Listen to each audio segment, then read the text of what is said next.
Last time on Metroid High, we discovered the Metroid equivalent of Hot Skitty on Wailord action. Well, thank God she didn't screw Kraid. That would have been even worse. Nightmare fuel. And can you imagine what kind of baby Samus and Ridley would have? I mean, the fact that they could have a baby already is surprising. So, I guess it's supposed to be sort of a hybrid, kind of like a mule. Can you imagine what the baby would look like? God, I better stop thinking about that. Anyway, let's move on to Chapter 4, The Cholera Conspiracy. Hello, everyone. Thanks you so much for the reviews. I love you all, except for Hunter001, who was so mean. Yes, Hunter001, hero of the masses! Whoever you are, I love you. Anyway, this chapter is kind of a mystery and a conspiracy, so hang tight. Chapter 4, The Cholera Conspiracy. Suddenly it's a conspiracy, not a conspiracy. Ridley could not believe it. In fact, he originally suspected conspiracy. But it was much more than he could expect. He'd bitten off far too much to chew, and now no conspiracy could explain the situation he's landed himself in. Or could it? Samus was at Dr. Bannis's office to have her baby checked. She was worried because she had never been pregnant before. Ridley had told her not to worry and that it would all work out, but Samus couldn't help but feel that Ridley was hiding something from her.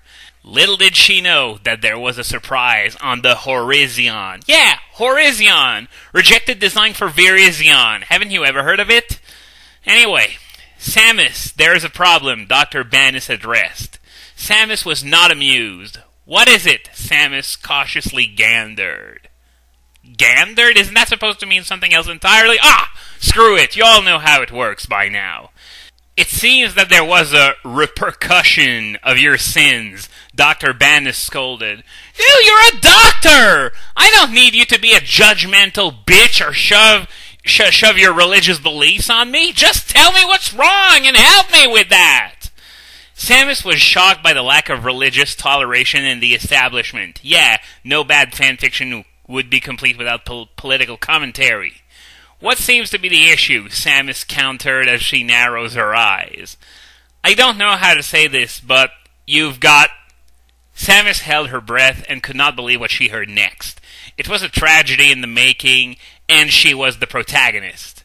The Cholera! The Cholera? Seriously? First, it's just cholera, not the cholera. Second, cholera is not an STD. It's a bacterial infection in the small intestine that's caused by contaminated food or water. It's not a freaking STD. Do some goddamn research before writing, damn it! One. Samus fell on her bed and was broken into tears. It was impossible. It was impracticial. Once again, wrong word. There was no way it could have happened. But it did. Samus was crying because her life was ruined by the cholera. But there was another reason. Because Ridley had to have gotten the cholera from someone else, and Ridley had never mentioned anything of the sort. It was a mystery, and Samus was trying to find out. Around that time, once again, around, hardest word to spell in the entire English language, Helen decided to give her friend a call. She was worried because Samus had just experienced her first pregnancy exam, and it was time to hear the results. Samus' phone rang, and she picked it up. Hello? She inquired the person on the receiving line. Oh? Samus, how did it go? Helen grilled her girlfriend? So, they are lovers on top of that? Oh, of course it could probably mean girlfriend as in girlfriend, but in 2 words, except she wrote it in 1 word. Whatever. Helen, there was a surprise Samus tearfully made known to her peer. Is it a good surprise? Helen hoped for the best. Samus paused to catch her cool and composure. Helen, I have the cholera, she declared with vengeance. I guess anger was the word she was looking for here. Ah! Exclaimed Helen with a scream of the gods. It couldn't be. But then, maybe. Samus, there might be something you should know. 111 Samus Ridley Forever 2006. She has the cholera, too. No. No. No. No! No! You're not going there! Please tell me you're not going there! Please! Samus hung up the phone. She was in disbelief. It made sense. No, it doesn't! It's the most horrifying thing ever! But it couldn't be true. It was too much of a conspiracy for the truth. Or was it? No. For the third time, a phone had rang. Erdilly cautiously picked it up, not knowing the full life consequences on the other end. If there was one argument one could make for this being a troll fic, this would have to be it. A direct reference to one of the worst fanfictions out there. Well, I guess I should say another one of the worst fanfictions out there, even though there's no precise date on this chapter, I think it was written before the YouTube spoof that made Full Life Consequences famous, so I have no idea, but once again, if there is one thing that can be said about the possibility of this being a troll fic, Full Life Consequences, right there. It was Samus. She was disappointing. Ridley, have you had an affair with with 111 Samus Ridley Forever 2006, Samus Scorned?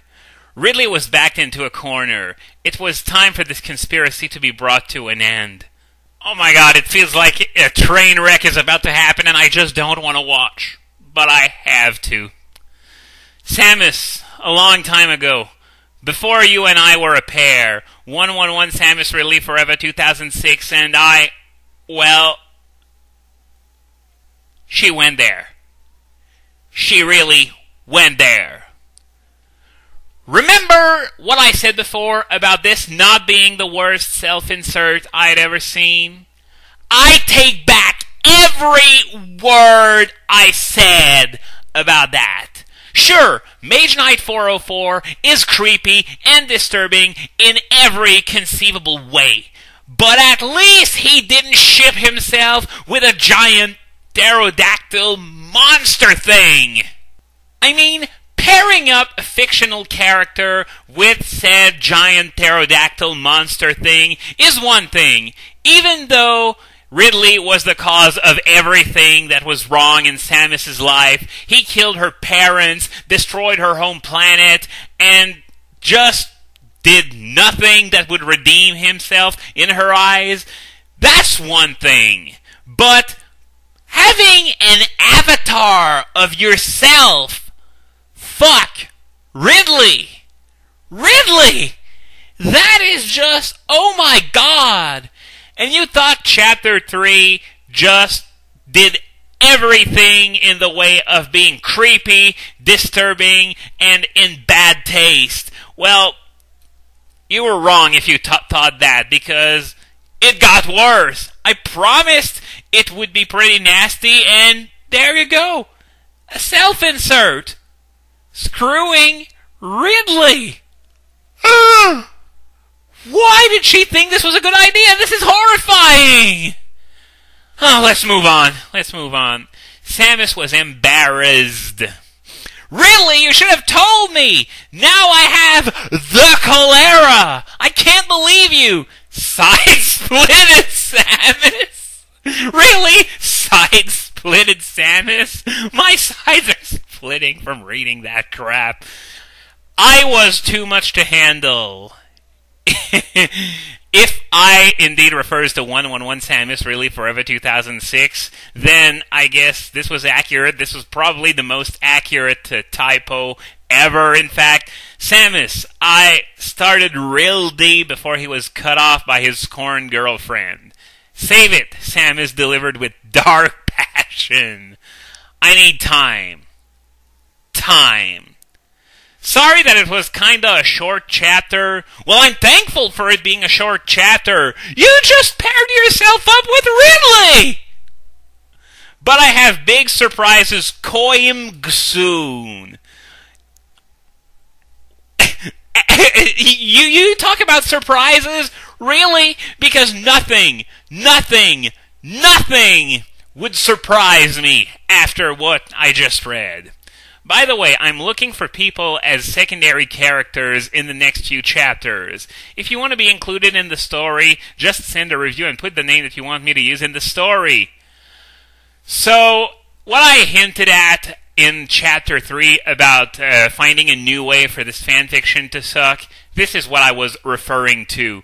She starts putting people that give her reviews in her fanfiction and has them do all kinds of crazy shenanigans and stuff. And this is, well, it's not as outright, I wouldn't say, is self-insertion really a creepy thing? I'm not sure, but it's certainly something that should never ever be done. But inserting other random people you've likely never met before, that's another thing entirely. But you're going to see exactly where this goes in the coming chapters. This is going to be so cool! No, it's not! Until next time, A/N review R&R? I'm under the impression that this is some kind of fanfiction or fanfiction.net lingo that I'm not aware of, so if anyone can decipher that for me, I would be very thankful. And with that, Chapter 4 comes to an end. We are halfway through, guys, except not really, because the first 4 chapters were also the shortest. But next time, we're going to cover Chapter 5, The Dark Surprise. See you then.